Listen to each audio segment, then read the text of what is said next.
മത്തായി എഴുതിയ സുവിശേഷം 25-ാം അധ്യായം. സ്വർഗരാജ്യം മണവാളനെ എതിരേൽപ്പാൻ വിളക്ക് എടുത്തും കൊണ്ട് പുറപ്പെട്ട 10 കന്യകമാരോട് സദൃശ്യമാകും. അവരിൽ 5 പേർ ബുദ്ധിയില്ലാത്തവരും 5 പേർ ബുദ്ധിയുള്ളവരുമായിരുന്നു. ബുദ്ധിയില്ലാത്തവർ വിളക്ക് എടുത്തപ്പോൾ എണ്ണ എടുത്തില്ല. ബുദ്ധിയുള്ളവരോ വിളക്കോടുകൂടെ പാത്രത്തിൽ എണ്ണയും എടുത്തു. പിന്നെ മണവാളൻ താമസിക്കുമ്പോൾ എല്ലാവരും മയക്കം പിടിച്ച് ഉറങ്ങി. അർദ്ധരാത്രിക്കോ മണവാളൻ വരുന്നു, അവനെ എതിരേൽപ്പാൻ പുറപ്പെടുവിൻ എന്ന് ആർപ്പുവിളിയുണ്ടായി. അപ്പോൾ കന്യകമാർ എല്ലാവരും എഴുന്നേറ്റ് വിളക്കു തെളിയിച്ചു.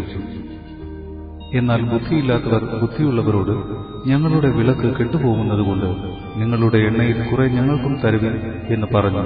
ബുദ്ധിയുള്ളവർ, ഞങ്ങൾക്കും നിങ്ങൾക്കും പോരാ എന്ന് വരാതിരിപ്പാൻ നിങ്ങൾ വിൽക്കുന്നവരുടെ അടുക്കൽ പോയി വാങ്ങിക്കൊള്ളുവിൻ എന്ന് ഉത്തരം പറഞ്ഞു. അവർ വാങ്ങുവാൻ പോയപ്പോൾ മണവാളൻ വന്നു. ഒരുങ്ങിയിരിക്കുന്നവർ അവനോടുകൂടെ കല്യാണ സദ്യയ്ക്ക് ചെന്നു വാതിൽ അടയ്ക്കുകയും ചെയ്തു. അതിന്റെ ശേഷം മറ്റേ കന്യകമാരും വന്നു, കർത്താവേ, കർത്താവേ, ഞങ്ങൾക്ക് തുറക്കണമേ എന്ന് പറഞ്ഞു. അതിന് അവൻ, ഞാൻ നിങ്ങളെ അറിയുന്നില്ല എന്ന് സത്യമായിട്ട് നിങ്ങളോട് പറയുന്നു എന്ന് പറഞ്ഞു. ആകയാൽ നാളും നാഴികയും നിങ്ങൾ അറിയായിക്കൊണ്ട് ഉണർന്നിരിപ്പിൻ. ഒരു മനുഷ്യൻ പരദേശത്ത് പോകുമ്പോൾ ദാസന്മാരെ വിളിച്ച് തന്റെ സമ്പത്ത് അവരെ ഏൽപ്പിച്ചു. ഒരുവന് 5 താലന്ത്, ഒരുവന് 2, ഒരുവന് 1, ഇങ്ങനെ ഓരോരുത്തരും അവനവന്റെ പ്രാപ്തി പോലെ കൊടുത്ത് യാത്ര പുറപ്പെട്ടു. 5 താലന്ത് ലഭിച്ചവൻ ഉടനെ ചെന്ന് വ്യാപാരം ചെയ്ത് വേറെ 5 താലന്ത് സമ്പാദിച്ചു. അങ്ങനെ തന്നെ 2 താലന്ത് ലഭിച്ചവൻ വേറെ 2 നേടി. 1 ലഭിച്ചവന് പോയി നിലത്ത് ഒരു കുഴി കുഴിച്ച് യജമാനന്റെ ദ്രവ്യം മറച്ചുവെച്ചു. വളരെ കാലം കഴിഞ്ഞ ശേഷം ആ ദാസന്മാരുടെ യജമാനൻ വന്ന് അവനുമായി കണക്ക് തീർത്തു. 5 താലന്ത് ലഭിച്ചവൻ അടുക്കെ വന്നു വേറെ 5 കൂടെ കൊണ്ടുവന്നു. യജമാനനെ, 5 താലന്തല്ലോ എന്നെ ഏൽപ്പിച്ചത്, ഞാൻ 5 താലന്ത് കൂടെ നേടിയിരിക്കുന്നു എന്ന് പറഞ്ഞു. അതിന് യജമാനൻ, നന്ന്, നല്ലവനും വിശ്വസ്തനുമായ ദാസനെ, നീ അല്പത്തിൽ വിശ്വസ്തനായിരുന്നു, ഞാൻ നിന്നെ അധികത്തിന് വിചാരകനാക്കും, നിന്റെ യജമാനന്റെ സന്തോഷത്തിലേക്ക് പ്രവേശിക്ക എന്ന് അവനോട് പറഞ്ഞു. 2 താലന്ത് ലഭിച്ചവനും അടുക്കെ വന്നു. യജമാനനെ, 2 താലന്തല്ലോ എന്നെ ഏൽപ്പിച്ചത്, ഞാൻ 2 താലന്ത് കൂടെ നേടിയിരിക്കുന്നു എന്ന് പറഞ്ഞു. അതിന് യജമാനൻ, നന്ന്, നല്ലവനും വിശ്വസ്തനുമായ ദാസനെ, നീ അല്പത്തിൽ വിശ്വസ്തനായിരുന്നു, ഞാൻ നിന്നെ അധികത്തിന് വിചാരകനാക്കും, നിന്റെ യജമാനന്റെ സന്തോഷത്തിലേക്ക് പ്രവേശിക്ക എന്ന് അവനോട് പറഞ്ഞു. 1 താലന്ത് ലഭിച്ചവനും അടുക്കെ വന്നു. യജമാനനെ, നീ വിതയ്ക്കാത്തയിടത്തു നിന്ന് കൊയ്യുകയും വിതറാത്തയിടത്തു നിന്ന് ചേർക്കുകയും ചെയ്യുന്ന കഠിന മനുഷ്യൻ എന്ന് ഞാൻ അറിഞ്ഞ് ഭയപ്പെട്ടു ചെന്ന് നിന്റെ താലന്ത് നിലത്ത് മറച്ചുവെച്ചു, നിന്റേത് ഇതാ, എടുത്തുകൊള്ളുക എന്ന് പറഞ്ഞു. അതിന് യജമാനൻ ഉത്തരം പറഞ്ഞത്, ദുഷ്ടനും മടിയനുമായ ദാസനെ, ഞാൻ വിതയ്ക്കാത്തയിടത്തു നിന്ന് കൊയ്യുകയും വിതറാത്തയിടത്തു നിന്ന് ചേർക്കുകയും ചെയ്യുന്നവൻ എന്ന് നീ അറിഞ്ഞുവല്ലോ. നീ എന്റെ ദ്രവ്യം പൊൻവാണിഭക്കാരെ ഏൽപ്പിക്കേണ്ടിയിരുന്നു, എന്നാൽ ഞാൻ വന്ന് എന്റേത് പലിശയോടുകൂടെ വാങ്ങിക്കൊള്ളുമായിരുന്നു.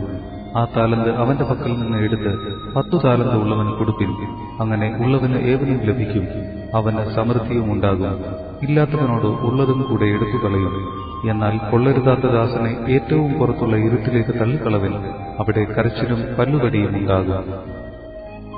മനുഷ്യപുത്രൻ തന്റെ തേജസ്സോടെ സകല വിശുദ്ധ ദൂതന്മാരുമായി വരുമ്പോൾ അവൻ തന്റെ തേജസ്സിന്റെ സിംഹാസനത്തിൽ ഇരിക്കും. സകല ജാതികളെയും അവന്റെ മുമ്പിൽ കൂട്ടും. അവൻ അവരെ ഇടയിൽ ചെമ്മരിയാടുകളെയും കോലാടുകളെയും തമ്മിൽ വേർതിരിക്കുന്നത് പോലെ വേർതിരിച്ച് ചെമ്മരിയാടുകളെ തന്റെ വലത്തും കോലാടുകളെ ഇടത്തും നിർത്തും. രാജാവ് തന്റെ വലത്തുള്ളവരോട് അരുളി ചെയ്യും, എന്റെ പിതാവിനാൽ അനുഗ്രഹിക്കപ്പെട്ടവരെ, വരുവിൻ, ലോകസ്ഥാപനം മുതൽ നിങ്ങൾക്കായി ഒരുക്കിയിരിക്കുന്ന രാജ്യം അവകാശമാക്കിക്കൊള്ളുവിൻ. എനിക്ക് വിശന്നു, നിങ്ങൾ ഭക്ഷിപ്പാൻ തന്നു, ദാഹിച്ചു, നിങ്ങൾ കുടിപ്പാൻ തന്നു, ഞാൻ അതിഥിയായിരുന്നു, നിങ്ങൾ എന്നെ ചേർത്തുകൊണ്ടു, നഗ്നനായിരുന്നു, നിങ്ങൾ എന്നെ ഉടുപ്പിച്ചു, രോഗിയായിരുന്നു, നിങ്ങൾ എന്നെ കാണുവാൻ വന്നു, തടവിലായിരുന്നു, നിങ്ങൾ എന്റെ അടുക്കൽ വന്നു. അതിന് നീതിമാന്മാർ അവനോട്, കർത്താവേ, ഞങ്ങൾ എപ്പോൾ നിന്നെ വിശന്നു കണ്ടിട്ട് ഭക്ഷിപ്പാൻ തരികയോ ദാഹിച്ചു കണ്ടിട്ട് കുടിപ്പാൻ തരികയോ ചെയ്തു? ഞങ്ങൾ എപ്പോൾ നിന്നെ അതിഥിയായി കണ്ടിട്ട് ചേർത്തുകൊള്ളുകയോ നഗ്നനായി കണ്ടിട്ട് ഉടുപ്പിക്കുകയോ ചെയ്തു? നിന്നെ രോഗിയായിട്ടോ തടവിലോ എപ്പോൾ കണ്ടിട്ട് ഞങ്ങൾ നിന്റെ അടുക്കൽ വന്നു എന്ന് ഉത്തരം പറയും. രാജാവ് അവരോട്, എന്റെ ഈ ഏറ്റവും ചെറിയ സഹോദരന്മാരിൽ ഒരുത്തന് നിങ്ങൾ ചെയ്തിടത്തോളം എല്ലാം എനിക്ക് ചെയ്തു എന്ന് ഞാൻ സത്യമായിട്ട് നിങ്ങളോട് പറയുന്നു എന്ന് അരുളി ചെയ്യും. പിന്നെ അവൻ ഇടത്തുള്ളവരോട്, ശപിക്കപ്പെട്ടവരെ, എന്നെ വിട്ട് പിശാചിനും അവന്റെ ദൂതന്മാർക്കും ഒരുക്കിയിരിക്കുന്ന നിത്യാഗ്നിയിലേക്ക് പോകുമെന്ന്.